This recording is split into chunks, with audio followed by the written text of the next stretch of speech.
जैसा कि आप जानते हैं कि पहले जीएनसीटीडी अमेंडमेंट का जो ऑर्डिनेंस आया था और अब जो जीएनसीटीडी एक्ट के अमेंडमेंट का बिल संसद ने पास किया है, उसने दिल्ली में एक national capital civil services authority बनाई है। पिछले कई महीनों से ये national capital civil services authority की मीटिंग नहीं हो पा रही थी।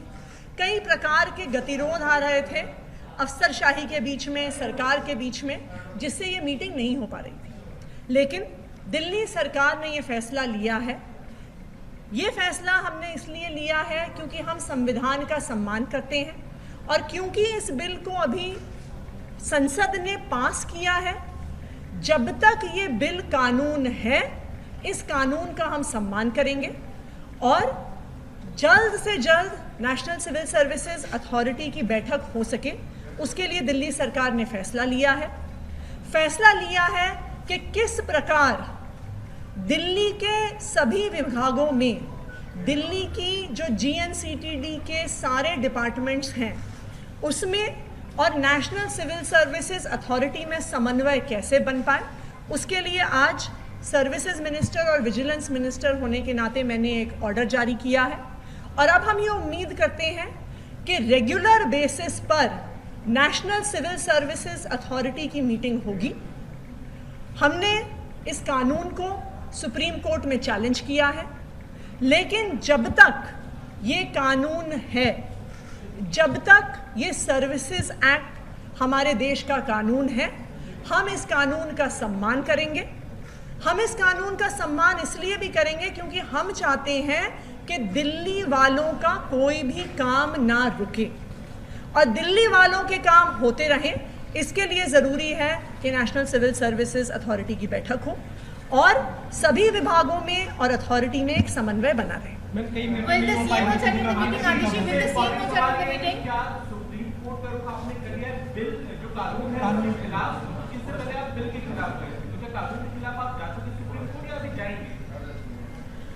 देखिए, जो संवैधानिक सवाल है कि क्या एक कानून के माध्यम से, चाहे वो ऑर्डिनेंस हो चाहे वो बिल हो, क्योंकि ordinance also has the force of law, चाहे वो ऑर्डिनेंस हो चाहे वो संसद में पास किया गया कानून हो, फोर्स ऑफ लॉ दोनों का बराबर होता है।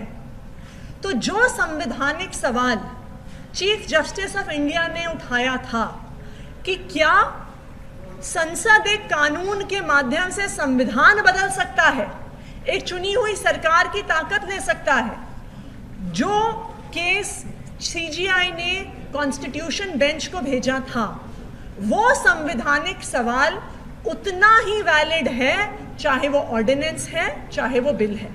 तो जिस तरह संवैधानिक पीठ पहले इस मैटर को सुन रही थी, उसी तरह से ऐसा हम मानते हैं कि सुप्रीम कोर्ट की संवैधानिक पीठ बिल वाले मैटर को भी सुनेगी।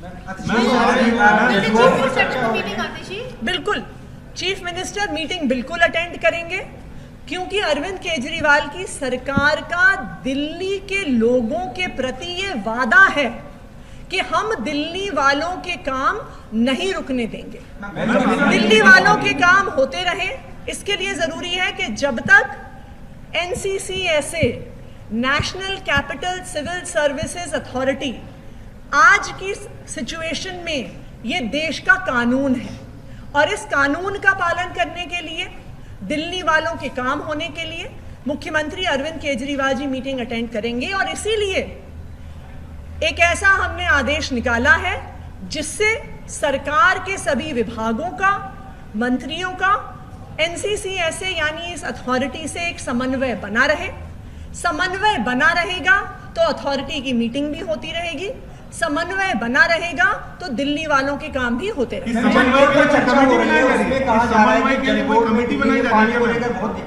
एक सेकंड, पहले इस समन्वय के लिए क्या कोई कमेटी बनाई जा रही है? नहीं, इस समन्वय के लिए कमेटी नहीं बनाई जा रही, पर यह समन्वय किस प्रकार से होगा, कैसे अलग अलग विभागों का, उनके प्रस्तावों का अथॉरिटी उन्हें कैसे देखेगी, उन पे कैसे निर्णय लेगी, इसके लिए हमने एक आदेश निकाला है।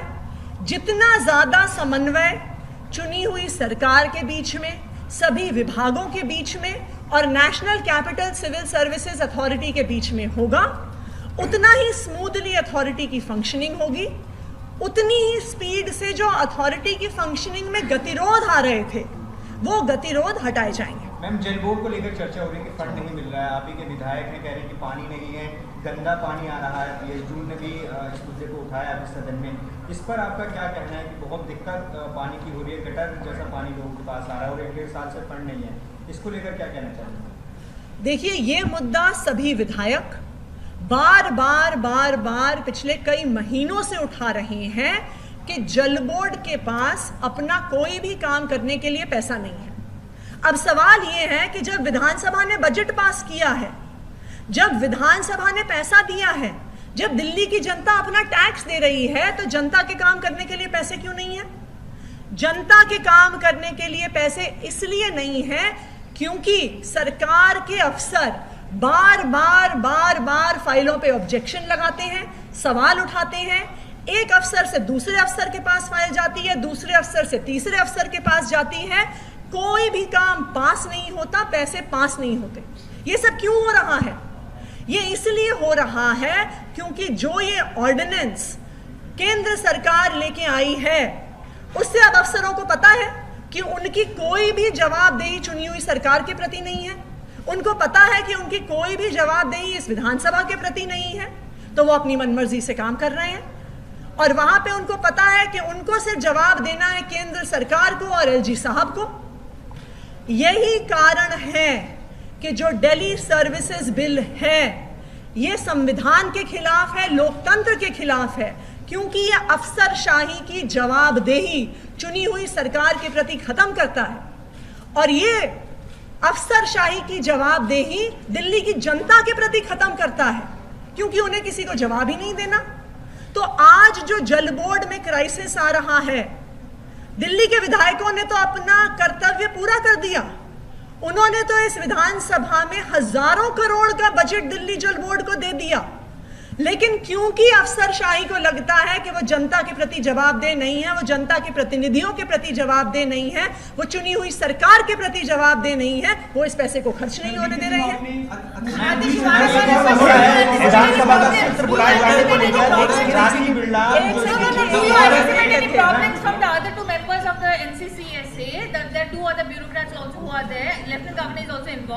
Do you anticipate any hurdles or any objections, any questions by them? देखिए, हम तो उम्मीद करते हैं कि जो सभी स्टेक होल्डर्स हैं, चाहे वो एलजी साहब हो, चाहे वो अफसर हो, सब ये चाहेंगे कि अथॉरिटी की बैठक हो और दिल्ली की जनता के काम हो। दिल्ली की चुनी हुई सरकार चाहती है कि जीएनसीटीडी के सारे विभागों का समन्वय एनसीसीएसए यानी नेशनल सिविल सर्विसेज अथॉरिटी के साथ बना रहे, और हम ये उम्मीद करते हैं कि इस समन्वय में दिल्ली के सारे अफसर एवं एलजी साहब हमें सहयोग करेंगे।